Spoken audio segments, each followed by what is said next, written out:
Chegou junho, aquela época do ano em que as ruas ganham bandeirinhas coloridas, o cheiro de milho, quentão e fumaça toma conta do ar, e as fogueiras iluminam as noites frias com suas chamas dançantes.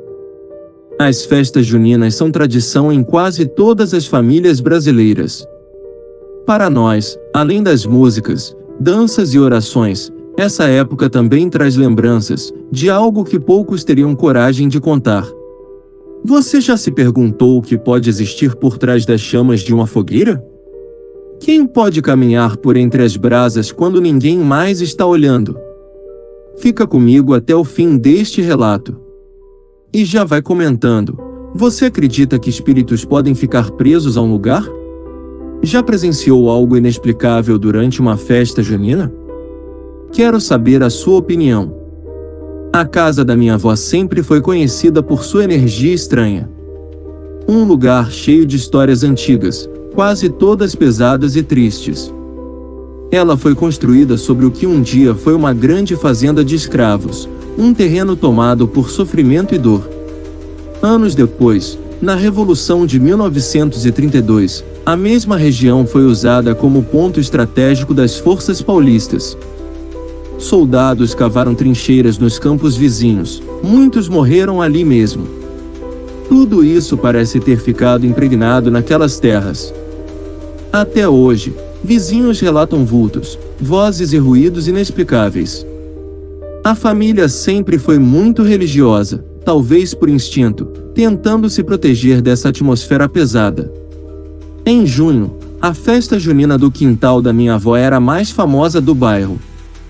Rezávamos o terço, fazíamos procissões para São João, Santo Antônio e São Pedro, e acendíamos uma fogueira tão grande que iluminava até a rua. Era uma noite mágica. Mas, para um dos meus tios, também era a noite mais assustadora do ano. Ele sempre gostou de ficar até o final da festa, ajudando a vigiar a fogueira depois que todos iam embora. O quintal ficava escuro, só com as brasas crepitando e um ou outro pedaço de lenha ainda queimando. E era ali, sempre na mesma hora, que ela aparecia. Uma mulher alta, magra, vestida de branco. Surgia do nada, andando devagar, atravessando as brasas como se o fogo não existisse. Não havia barulho, nem cheiro de fumaça no tecido do vestido dela. Meu tio dizia que, na primeira vez, ficou paralisado de medo. Depois, quando ela voltou na festa seguinte, ele já não correu. Com o passar dos anos, ele se acostumou com aquela aparição silenciosa. Nunca tentou falar com ela, nunca contou para ninguém até muito tempo depois. Só sabia que ela só aparecia quando ele estava sozinho no quintal. E você, teria coragem de ficar ali, sozinho, esperando para ver quem ou o que era aquela mulher? Conta aí nos comentários. Alguns acreditavam que podia ser o espírito de alguma escrava que morreu injustamente na fazenda. Outros diziam que era uma viúva inconsolável, que perdeu o marido na guerra e jamais deixou o local. Ninguém sabe ao certo.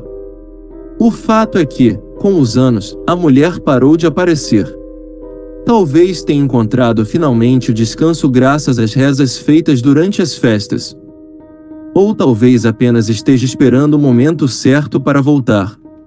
Hoje, a festa ainda acontece, mas sem a mesma grandiosidade. As figueiras foram cortadas, a fogueira é menor, e poucos lembram que, um dia, as brasas já foram caminho para um espírito preso entre este mundo e o outro.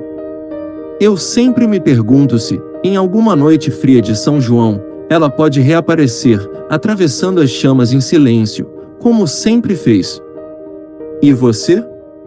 Acredita que um espírito pode ficar preso a um lugar? Já presenciou algo inexplicável durante uma festa? Quero muito saber a sua história. Comenta aqui embaixo, deixa seu like se gostou desse relato e compartilha com alguém que também ama um bom mistério. Esse foi mais um caso real, um segredo de família contado aqui, no Diário Assombrado. Até a próxima, e cuidado com quem caminha pelas brasas.